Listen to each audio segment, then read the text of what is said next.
Ustaz Tengku, saya mau tanya tentang kekhusyukan di dalam sholat.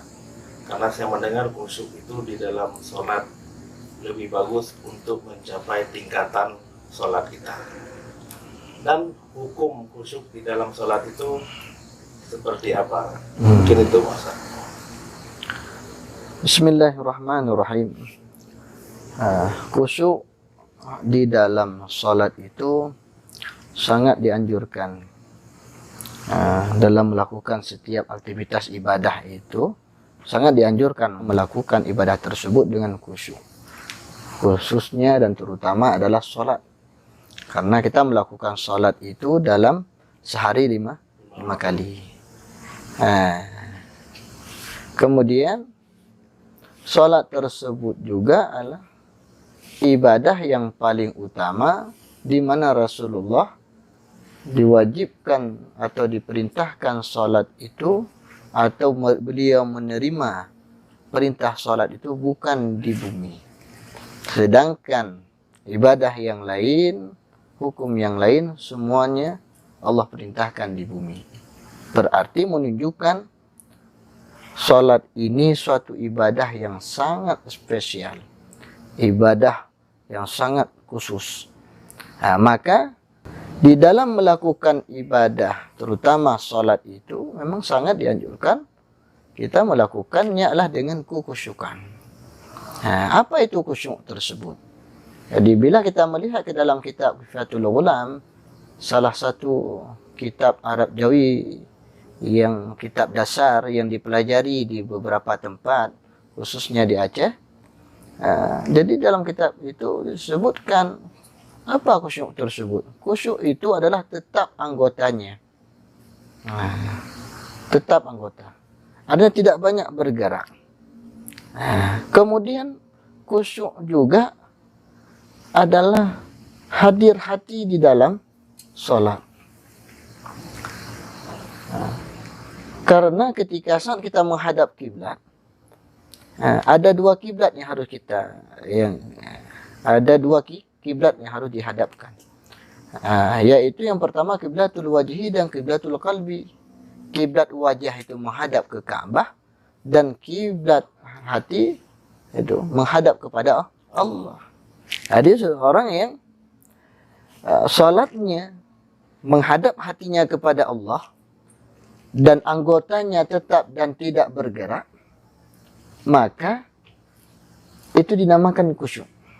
Tadi Ustaz Tengku mengatakan bahwasanya dalam menghadirkan khusyukan itu kita harus membatasi gerakan. Tentu dalam sholat itu berapa kali gerakan yang bisa kita lakukan yang tidak membatalkan sholat tersebut? Secara zahir khusyuk itu adalah orang tetap anggotanya. Jangan ketika sholat itu banyak merapikan pakaian, kain sarung, kemudian banyak bergerak. Maka kita di dalam mazhab Imam Syafi'i itu, kalau bergerak itu melebihi ataupun bergerak dengan gerak yang banyak sampai 3 kali bergerak, maka bisa membatalkan sholat. Maka khusyuk itu harus tetap anggota, hati menghadap kepada Allah. Hadir hatinya ketika sholat.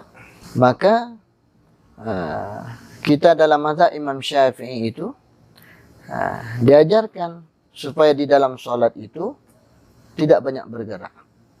Melakukan gerakan itu gerakan-gerakan yang penting saja. Kalau istilah harus menggaruk, maka menggaruk dengan cara yang benar, dan menggaruk ketika saat memang butuh menggaruk.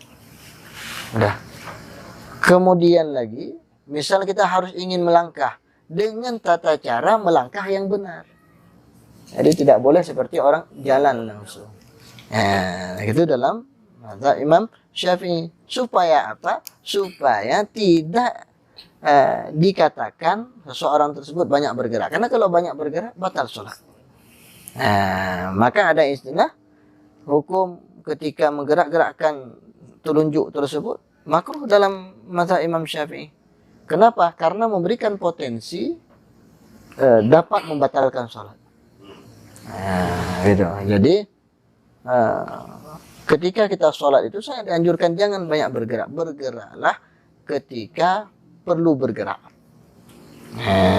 Kalaupun harus melakukan satu gerakan, maka ketika saat butuh, seperti misalnya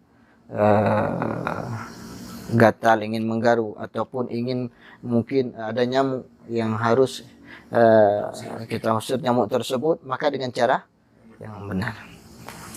Jadi kalau orang banyak bergerak di dalam sholat, kemudian apalagi ketika sholat misalnya membenarkan sorbannya, ataupun kemudian membenarkan kain sarung, membenarkan bajunya, ini kalau kita pelajari dalam ilmu khusyuk tersebut tidak ada khusyuk. Jadi khusyuk ini bukan satu pengakuan dan bukan satu hal yang dilihat dari jauh seakan-akan dia khusyuk, bukan. Kadang-kadang orang yang khusyuk di dalam sholat hampir tidak berani mengatakan dirinya khusyuk, tapi kita dianjurkan khusyuk tersebut. Maka khusyuk ini tidak dimasukkan ke dalam rukun sholat dan bukan wajib khusyuk. Hukumnya sunat, wajib bagi kalangan tertentu, wajib bagi kelompok tertentu, wajib bagi tingkatan tertentu. Kalau bagi kita hari ini diwajibkan khusyuk, kalau seandainya khusyuk menjadi syarat sah ataupun khusyuk menjadi rukun salat, maka hampir semuanya di kalangan yang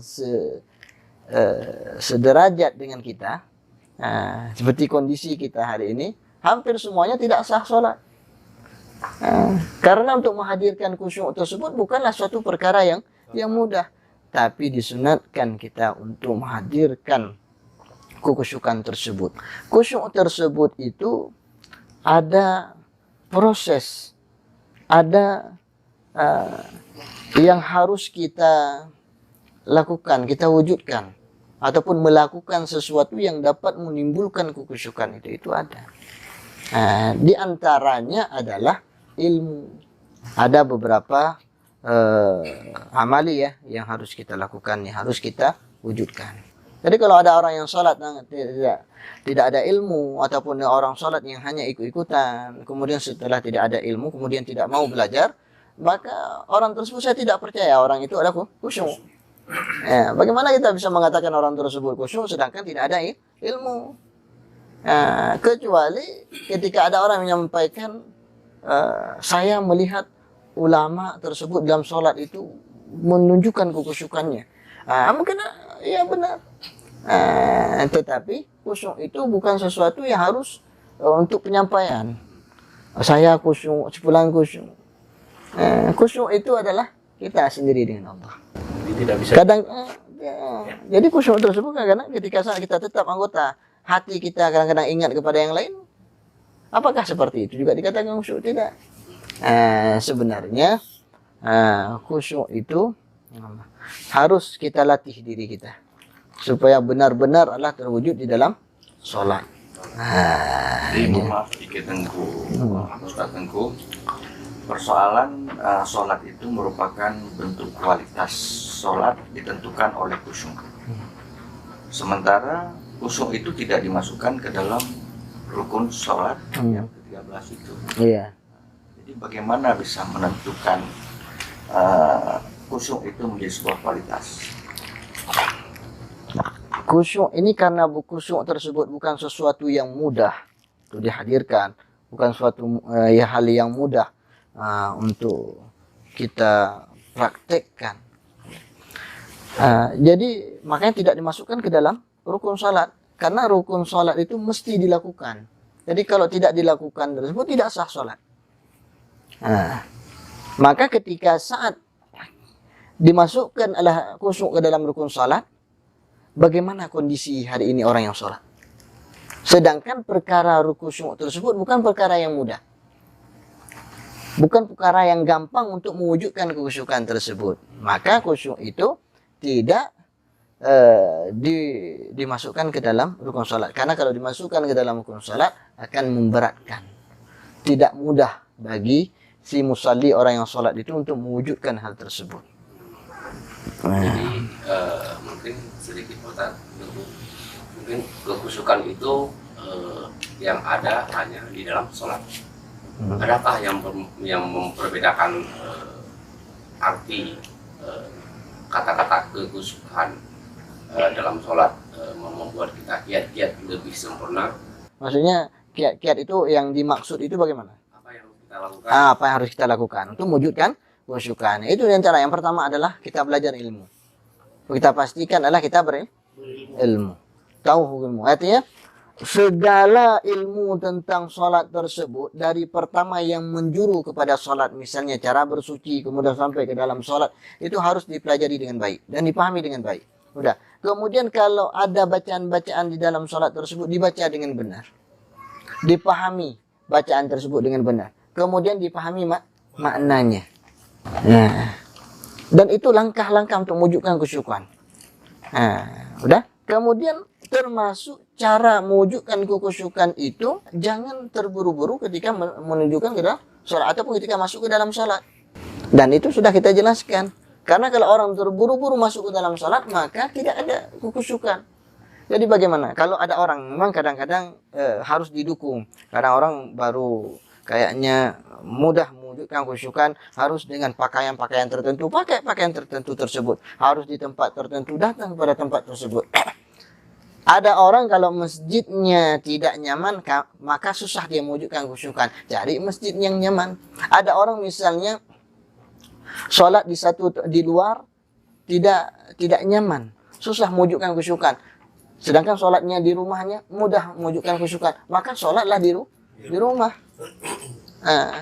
Jadi ketika dihadapkan persoalan tersebut dengan khusyuk, misalnya, tunggu saya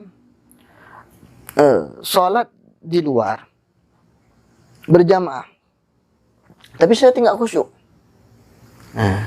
Sedangkan saya sholat di rumah sendiri, saya khusyuk. Jadi hari ini sholat berjamaah dihadapkan dengan khusyuk. Mana yang harus kita pilih? Apakah memilih sholat berjamaah di luar walaupun tidak khusyuk, ataukah kita memilih sholat sendiri tapi khusyuk? Maka kalau dalam hal ini dan ini harus kita memilih salah satu, maka pilihlah yang khusyuk walaupun sholat sendiri daripada sholat berjamaah tapi tidak khusyuk. Yang lebih bagusnya sholat berjamaah dan khusyuk. Kita ulang lagi, tadi adalah persoalan khusyuk. Cara mewujudkan khusyukan tersebut itu harus tetap anggotanya kita, kemudian kita harus punya ilmu, kemudian semuanya tentang sholat itu kita pelajari dengan baik. Kalau ada bacaan-bacaan yang benar, kita pahami kepada maknanya. Maka ketika saat kita melakukan khusyuk tersebut, melakukan sholat ibadah tersebut, kemudian kita juga masuk dalam sholat tidak terburu-buru. Kemudian ketika saat kita melihat tempat, dan itu semuanya yang mendukung untuk mudah bagi kita mewujudkan khusyukan, maka penuhi hal tersebut. Jadi supaya wujudnya khusyuk dalam sholat. Kurang lebih seperti itu penjelasannya.